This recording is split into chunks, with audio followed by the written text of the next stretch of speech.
Well, the UN annual climate conference has started in Azerbaijan amid warnings that 2024 will be the hottest year on record. The focus of this year's meeting is climate financing. Developing countries are seeking assurances that they will get more funding to deal with the impact of climate catastrophes that are becoming more severe and more frequent. But the election of climate skeptic Donald Trump could put the brakes on proposals to deal with global warming. World leaders gathering in Baku for COP29 were met with a sharp warning from the UN climate chief. He spoke about rising global temperatures pushing people's lives into chaos. This crisis is affecting every single individual in the world, one way or another.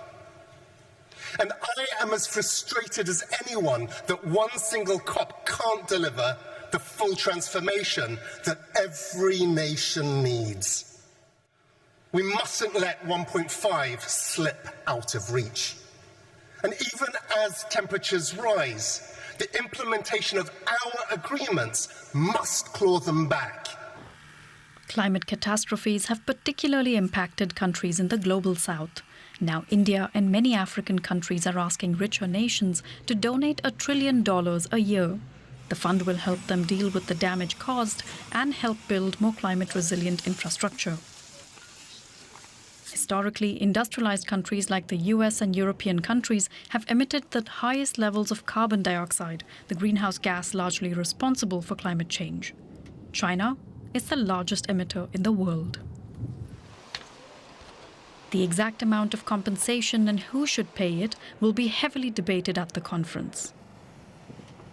Countries' efforts to reduce greenhouse gas emissions are also on the summit's agenda, like investments in renewable energy, which are rising worldwide, but so are investments in fossil fuels. Another worry looming large at COP29 is Donald Trump's return to the White House. He has repeatedly called climate change a hoax and promised to pull the US out of the Paris Climate Agreement again.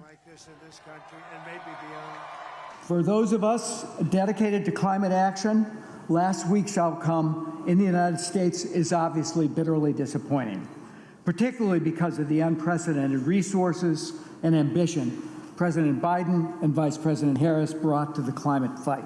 It is clear that the next administration will try to take a U-turn and reverse much of this progress. The US has been hit by several severe weather events recently, including heavy rain and flooding that destroyed entire communities in Florida and North Carolina. So let's hear from someone in Baku. Joe Thwaites is a senior advocate at the National Resources Defense Council, or NRDC. Thank you so much for taking the time to speak with us. Your organization has issued a call to action against Donald Trump's agenda. What specifically are your greatest concerns about this incoming administration? Thank you, Claire. Yes. Well, we have a lot of concerns about the Trump administration. They've shown us what they care about last time round, and we expect them to be doing much the same, including protecting the interests of big oil and rolling back climate action across the board. And that includes the US participation in international conferences like the climate negotiations happening in Baku this week. And many activists, when they hear this, will feel a sense of despair. How bad do you think this can be? And is there a silver lining? Can countries keep working together without the United States toward positive action on climate change? Yeah, I mean, we shouldn't sugarcoat this. It's not great. But I do think that there is a sense of resolve that we have been here before. We know what they will try to do. But we also saw last time, under the previous Trump administration, US cities, states, private sector, civil society organizations rallied together and said, we're still in. We're still going to meet the Paris Agreement goals. We don't, whatever the federal government in the US might say, we're going to uphold our end of the deal. And those same groups are rallying together again this time. So I think that is one positive, that there is a huge groundswell of subnational actors across the United States that are saying that we still intend to carry on moving forward with climate action given the urgency. So non-state actors, also different levels of government in the U.S. What about countries taking part in this COP? Are you seeing any agreements coming together there that would also be effective, lacking U.S. leadership? Yeah, well, it's day one of COP, so it's early days. This is a 2-week conference. Today, they're figuring out the agenda. But I've heard from governments from both developed and developing countries who remain fully committed to the Paris Agreement, want to move it forward. They would like to move forward with the United States. But if the United States doesn't want to be part of that, they will carry on pushing ahead. And what about the U.S. delegation at COP? Are they, at this stage, able to make any meaningful progress when everybody knows there's a new administration coming into office in January? Yeah, so the U.S. delegation is a delegation of Biden administration political appointees and then also U.S. civil servants. And some of those civil servants will be around under the next administration. So there is a degree of continuity. The head of the U.S. delegation, John Podesta, today gave a press conference where he talked about what they wanted to see at COP, what they would be engaging on, and that includes things on action on tackling methane, which is a much more polluting greenhouse gas. So I think there are things that the Biden administration can continue to move forward on, but there is to be clear, there is skepticism about what it's going to mean come January and the change of president and the change of administration and political appointees. But I think, as I said, other countries are thinking about how do they move forward with or without the US. So let's talk about some of the things on the agenda at COP, specifically funding. This is a big one, right? Developing countries have been asking industrialized countries for $1 trillion annually to help them meet their climate goals. How likely is it looking that we'll see progress toward that? Yes, so this issue of climate finance has always been one of the biggest things on the agenda of these negotiations. This is the 29th COP. So for almost 3 decades, we've been having these discussions around climate action and around the funding that is needed to implement more ambitious climate action. And it is true, the needs assessments by various expert analysis do show that developing countries need trillions of dollars a year to be able to invest in climate action consistent with the Paris Agreement goals, including trying to keep warming to 1.5 degrees Celsius temperature rise. But the devil is in the detail, and there's a lot of detail involved in those numbers. So that's the total investment need. That's everything that needs to be invested in climate action. But then breaking that down and thinking about, well, how much of that can be met through domestic investments? How much of it can be picked up by private sector that is increasingly investing in clean energy?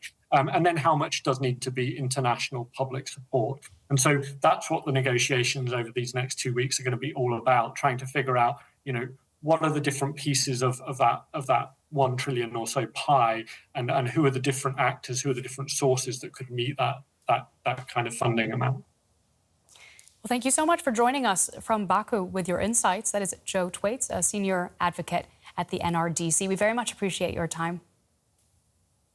Thank you, Claire. And DW's chief climate reporter Louise Osborne joins me now to talk about what is happening in Baku. Good to see you, Louise.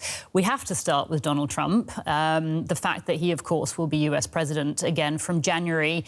He's called climate change a hoax. He's talked about the fact that he wants the US to leave the landmark Paris climate deal. So how is the spectre of another Trump presidency going to impact these talks? I mean, it is the Biden administration that will be going into these talks. But, to some degree, they're seen as a lame duck here because, whatever promises they make, it is not clear that they are going to be followed through on by the US later on. As you said, Donald Trump, last time he was president, pulled the US out of the Paris Agreement.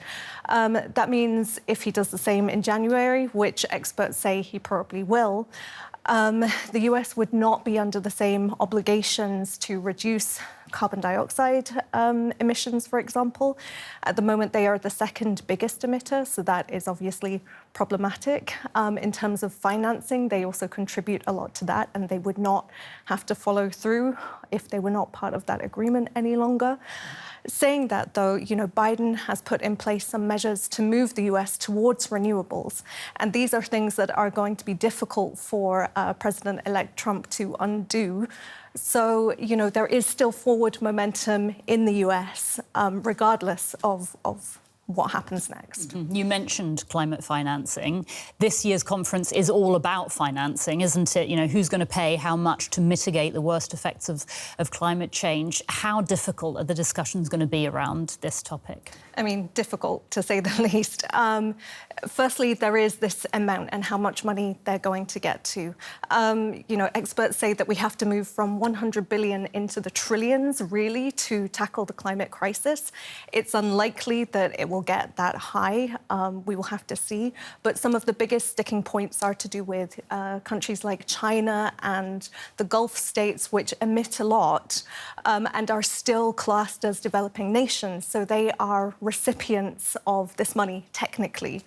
And they're not giving any money. They're not giving any money. I mean, China does a lot bilaterally in terms of climate protection, but the industrialized nations want to see China contributing as part of these formal finance goals.